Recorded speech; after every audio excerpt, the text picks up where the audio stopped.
আজকে আপনাদের মাঝে আবার একটা কার্যকরী ভান মারা তাবিজ দিব এবং এই তাবিজটার সাথে তাবিজের নিয়মটা বিস্তারিত আপনাদের বলে দিব যেন আপনারা নিজেরাই এই তাবিজগুলা দিয়ে কাজ করতে পারেন।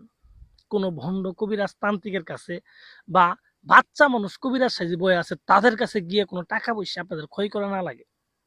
কারণ অনলাইনের মধ্যে ভাই এমন অনেক লোক বাড়াই গেছে, বাচ্চা পোলাবান ভাই 20 বছর বয়স, সর্বোচ্চ 25 বছর বয়সী কবিরাজ সাজিয়েছে।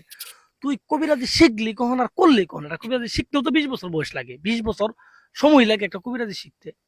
আর তুই 25 বছর বয়স, তোর 20 বছর বয়স, তুই কবিরাজি সাজিয়ে গেছিস গা। এইগুলার কাছে আপনি গেলে আপনি অর্থ ছাড়া আর আপনার বংশং বুঝাবো, খালি আপনি দেখেন চেহারা নেওয়া দিলে আর আগে কবো অত দেওয়া লাগবো কন্টাক্ট, আগে 50% পরে 50%, দেখবেন 50% দিয়ে দেখেন কোনো কাম হবে না। আরে ভাই, এই তাবিজটা যে দিলাম কার্যকরী তাবিজ, এই তাবিজটা আপনারা নিজেরা করেন, দেখেন কি পরিমাণ ব্যয়বহুল হোক, ব্যয় হোক কিন্তু কাজ কিভাবে হয় আপনারা নিজেরা দেখেন। তো আসলে আমি মাইসের নামে ভাই দুর্নাম করতে পারবো না ভাই, আমার চরিত্রের মধ্যে এটা নাই যে আমি কমু ভাই ওই যে অমুক ভালা না, অমুক কাজ করা ভাই না, আমি কাজ করা ভাই হেন তেন। ভাই আমি কাজ করাবে না ভাই, সবাই কাজ করাবা, কিন্তু আমার তাবিজ গুলো নিয়ে আপনারা কাজ করাবেন। আমি যদি না কাজ নাও করা ভাই, আমার উপর বিশ্বাস না থাকলে আপনারা আমার তাবিজের উপরে বিশ্বাস রাখেন, বিশ্বাস কি করেন, এর জন্য তো আমার টাকা পয়সা দেওয়া লাগবে না, সর্বোচ্চ একটা লাইকই দিলেন, এইটুক করেন আপনারা দেখবেন নিজেরাই কাজ করতে পারবেন। তো ভিউয়ার্স, অনেক কথা বলে ফেলাইছি। তো স্ক্রিনে যে তাবিজটা দেখতেছেন, এই তাবিজটা আপনার দুই রকমের কাজ করবে। দুই রকমের কাজ বলতে, একটা কাজ করবে প্যারালাইসিসের, আর একটা কাজ করবে ডাইরেক্ট মৃত্যু মানের। তো আমি রিকোয়েস্ট করব, বেশি জরুরি প্রয়োজন না পড়লে মৃত্যু ভান দেওয়ার কোনো প্রয়োজন নেই। দেখেন যদি এখন দেওয়ালে পিঠ থেকে গেছে ভাই, এখন আর পারতাছেন না, তখন আমি হাজারবার না করলেও আপনারা মানবেন না, আপনারা মৃত্যু ভান দিবেনই, তাই না?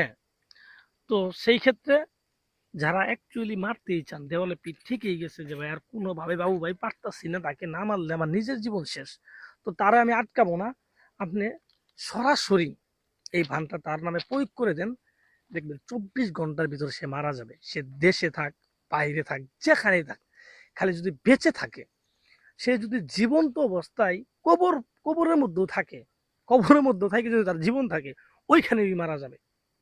পৃথিবীর যেই প্রান্তে থাকুক না কেন সে মারা যাবে। তো তাবিজটা কিভাবে করবেন আপনার নিয়মটা শুনেন।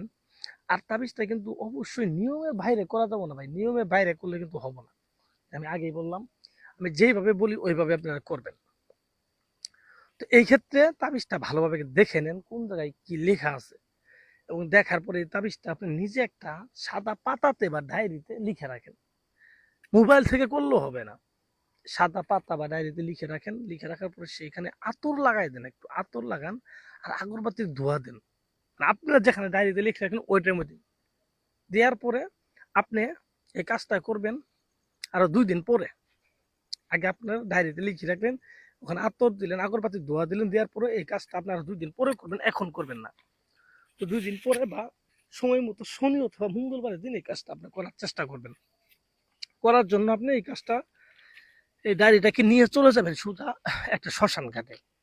শ্মশান ঘাটে নিয়ে যাওয়ার পরে যেখানে চিতাপুরা, যে মাঝখান আছে চিতাপুরা, ওই চিতাপুরা মাঝখানে আপনি বসবেন, কালো কাপড় বিছায়া। বিছানোর পর এই তাবিজটা লিখবেন, শ্মশানে গিয়ে দেখবেন যে অনেক রকমের যে লাশ পুরা দেই, ওইখানে আপনি দেখবেন যে ই আছে মাটির মুসি, আর কি বলে আমরা মুসি বা এরকম অনেক কিছু পাওয়া যায়, ঠিক আছে? ওর মধ্যে এই তাবিজটা লিখবেন এই শ্মশানের কয়লা দিয়ে। আমি যেভাবে বলছি বা যেভাবে দিছি ওইভাবে লিখবেন শ্মশানের কয়লা দিয়ে। লিখার পর আপনি যাকে করতে চান তার নাম এবং তার বাবার নাম লিখে দিবেন, মানে যাকে করতে চান। হ্যাঁ, একটা তো বেশি লিখবেন। লিখে দেওয়ার পর আপনি ওই জিনিসটাকে চন্দন কাঠের আগুন করবেন। চন্দন কাঠের আগুন করে ওই জায়গায় এটাকে পুরা দিবেন, পুড়তে উঠতে পুড়তে উঠতে কালো করে ফেলবেন। কালো করে ফেললে দেখবেন জিনিসটা একটু ঘামবে, মানে পানি বের হবে। যখনই দেখবেন যে ওইটা থেকে পানি বের হইতেছে, তখনই বুঝবেন যে না, 100% কাজ হয়ে গেছে। আপনি তখনই নিশ্চিন্তায় থাকবেন যে আমার আর কোনো চিন্তা নেই।